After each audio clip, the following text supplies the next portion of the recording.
So, how do you become board ready? Ready to serve in the boardrooms, whether that be on advisory boards or as a non-executive director in various private companies right through to higher profile organizations.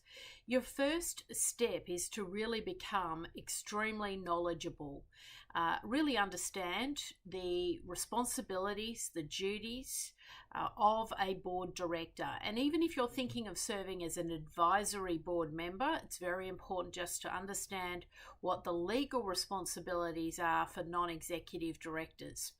I find a lot of people come across my desk and they aspire to serve in boardrooms, but they haven't done the fundamental work. They don't understand the fundamentals. They don't understand when I ask key questions, what are their duties, what are their responsibilities. They haven't done a lot of formal education at this point. Maybe they're relying on the fact that they've done a law degree 20 plus years ago or an accounting degree.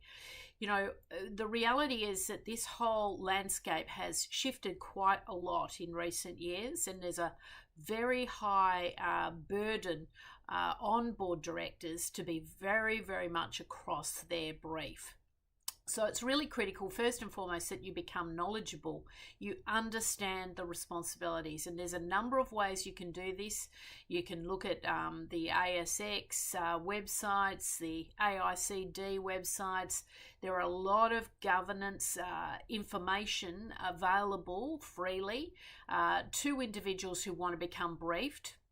And of course, as you go forward, you may embark on doing some form of formal governance training to really arm yourself with the correct knowledge and to give you the confidence to step into the boardroom. So first and foremost, you must become knowledgeable. Secondly, you have to be really realistic about what it is you're bringing to the table. How are you going to contribute in a boardroom setting?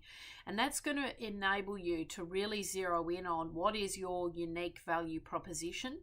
And you're going to be able to really calibrate that to your personal brand and how that's all going to come together, whether that be in the form of a board resume, some form of, getting introduced to the right people at the right time. So you're going to have a really honest look at your skills, what you're bringing to the table, your experience, where have you contributed to boards in the past, how have you contributed to board decision making, what are your unique skills and qualifications. Now, we have a lot of people who are what I call sort of specialists. They have a specialist skill. They might be a cyber security expert, for example. But the reality is, if you're going to do board work, you can't just rely on that specialty. You have to have a general understanding of finance, operations, risk, business strategy to even get in the room for a meaningful discussion about board appointments. So you have to brush up on the areas where maybe you're not that strong. So for example, if you are a cyber expert, but you're not so strong on the finances, to become board ready, you've really got to get up on the other sides of the equation. So you have to build up your skills, your knowledge in those other areas. That might mean brushing up and doing a finance course or doing a human resources course or having expertise in other areas to where you currently operate. So again, this is back to the reality check, really being honest with yourself. Where are the gaps? And then I'd highly recommend that you go and speak to your peers and colleagues, your bosses, your mentors, people who can be honest with you and who can tell you, A, if you're board ready, or B, if you are lacking in certain areas, where are you lacking? You might lack some of that perspective, if you like, on where some of the potential gaps are and where you need to, really put some emphasis and focus in the year ahead. So step one, get knowledgeable. Step two, really be honest with yourself, do a complete audit, understand where the skills and the expertise lies, but also where the gaps lie and how are you going to go about addressing that. And then finally, really being clear on what would be the correct first steps. So before you rush off and go to market and try and test a few things out, you've got to have a very clear board search strategy, and you have to be clear on what are the correct stepping stone board seats. Nobody starts in the majors. No one starts in a high profile $60,000 a year board seat. Everyone starts very modestly, but you need to be clear about what are the correct first board seats fits for you that would make the most sense, and that might be a not-for-profit, an early-stage private company, it might be an industry board, it might even just be serving on a steering committee within your own organisation.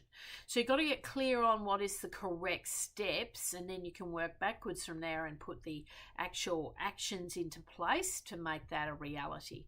So I think getting board ready is really going to be crucial, and I find that with executives who kind of skip this step, which includes quite a high level of self-reflection, the candidates who skip this step and just try and go to market and try and secure board roles are nowhere near as successful as the executives who've done the hard yards, done the prep work, done the study, done the forward planning, took their time, did this properly, took a real professional attitude towards securing board appointments in the market. There's a huge difference between the two approaches, and if you want to be successful, in my opinion, you have to get board ready. You have to really put the extra effort in to get the foundations right so you will have a successful board career.